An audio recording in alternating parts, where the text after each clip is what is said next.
Welcome to the AEMC Model 6292 Micro-Ohm meter. This is part one of a two-part video on the AEMC Model 6292. In this first video, we'll show you how to set up and run a basic test from the front panel controls. We will then store the result in memory. Part two of this video will show you how to connect the instrument to data view control panel, download the test stored in memory, and create a data view report. Here's the 6292, and we will be using a 166 Micro-Ohm Shunt for the test, shown here. For our demonstration, we have connected a 166 Micro-Ohm Shunt to the instrument, shown here. For this test, we will run a 20-second test in normal mode with a current of 50 amps. During this test, we will take partial measurements at 5-second intervals and store the results in the instrument's internal memory. The instrument's front panel interface, shown in frame here, includes an alphanumeric keypad for typing in information, function keys for displaying and working with system options, and buttons for starting and stopping tests and for selecting the test mode. There is also a rotary knob for navigating through and selecting menu options and for adjusting test current during manual mode testing. All information is displayed on the instrument's large LCD display screen. We will now set up and run a test on the 6292. To set up the test, push the menu function key. This displays the main menu. Select the Setup Test option by pressing down briefly on the rotary knob. The Setup Test menu appears. Select the option Edit Object Name by pressing on the rotary knob. Tests performed on the Model 6292 are stored in data records called objects. Each object can contain multiple tests. For our demonstration, we will name our object Example 1 using the alphanumeric keypad. After entering the object name, press the rotary knob to save it and return to the test setup menu.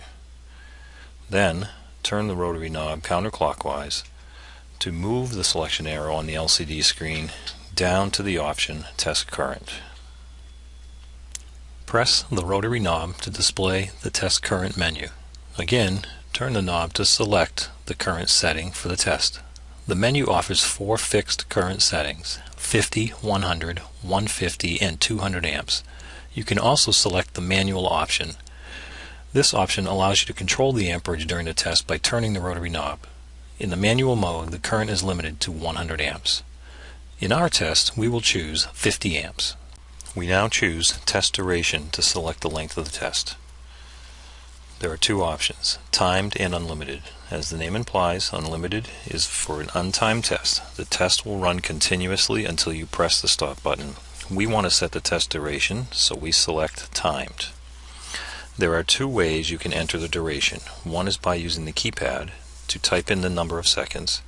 You can also turn the rotary knob to select a higher or lower number. For timed tests, the minimum duration is 5 seconds and the maximum is 120 seconds. In our demonstration, we will select 20 seconds. After setting the duration, you must press the rotary knob to save the setting to return to the Setup Test menu. We will then press the menu button to return to the main screen. The final step in setting up the test is to select the test mode. There are two options, normal and both sides grounded, represented on the display as BSG. You select the mode by pressing the blue Mode button. In our test, we will select Normal mode. The display will now indicate that we are ready to run the test. The name of the object that will contain the test appears at the top of the screen. The second line shows that we are running the test in normal mode at 50 amps for 20 seconds.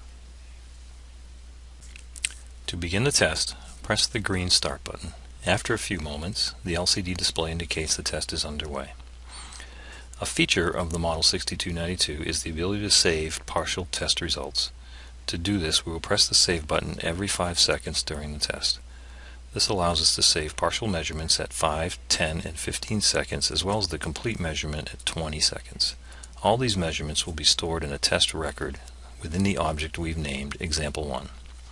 When the test is finished, the message Test Complete appears blinking on the screen. Press Save to store the test in the Model 6292's memory. We will then press the escape button to return to the main screen.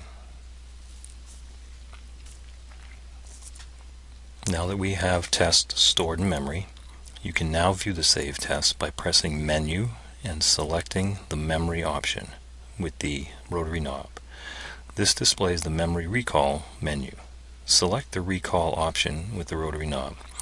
This displays information about the test, including the name of the object containing the test, the number of tests in the object, and the date of the stored test. To view the stored test, press the rotary knob. The screen indicates that our test is stored as the first record in the example 1 object. It also shows that there are 4 measurements in the test: the 3 partial measurements we took at 5-second intervals and the final result. Press the rotary key to view these measurements.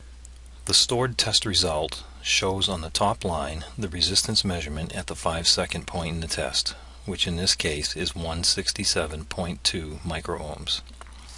The second line shows the test current, which we set earlier at 50 amps. The third line shows the test duration. Here we show that the test result was obtained at the 5-second mark within a 20-second test. The bottom line will show that this is the first of 4 measurements stored within this test. To see the remaining measurements, turn the rotary knob to step through the test results. The final result is shown as 165.4 micro-ohms at the 20-second mark.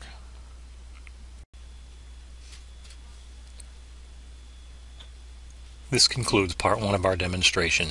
In part 2 of this video, we will show you how to connect the instrument to data view control panel, download the tests stored in memory, and create a data view report.